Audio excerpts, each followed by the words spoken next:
BEd डिग्रीधारी 22,000 प्राथमिक शिक्षकों को हाई कोर्ट से राहत नहीं मिली दोस्तों। सुप्रीम कोर्ट के आदेश का हवाला दिया, अब नौकरी पर संकट। एनसीटीई की 28 जून 2018 की अधिसूचना को गैर कानूनी ठहराया।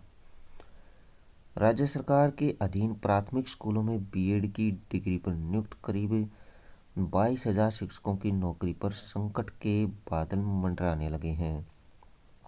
पटना हाईकोर्ट ने पहली से 5वीं कक्षा के शिक्षकों को कोई राहत नहीं दी है।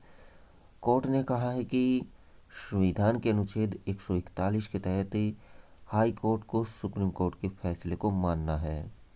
ऐसे में बीएड डिग्रीधारी प्राथमिक विद्यालयों में शिक्षकों के पद पर नियुक्त होने के पात्र नहीं है।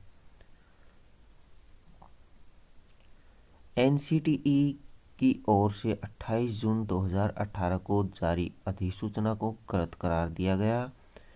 उसमें प्राथमिक विद्यालयों में पहली से 5वीं तक के बच्चों को पढ़ाने के लिए बीएड डिग्रीधारियों को उपयुक्त माना गया था। एनसीटीई की उस अधिसूचना की वैधता को हाई कोर्ट में चुनौती दी गई थी। हाई कोर्ट ने कहा कि प्राथमिक विद्यालयों में पहली से 5वीं में डीएलएड डिग्रीधारी ही शिक्षक के पद पर नियुक्त हो सकते हैं। इसके बाद एनसीटीई की अधिसूचना को सुप्रीम कोर्ट में चुनौती दी गई थी। अब नए सिरे से भरना होगा पद।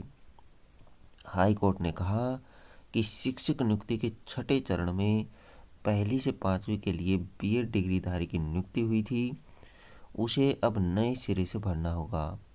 राज्य सरकार को एनसीटीई की ओर से जारी 2010 में मूल अधिसूचना के अनुसार योग्य उम्मीदवारों में से ही नियुक्ति करनी होगी।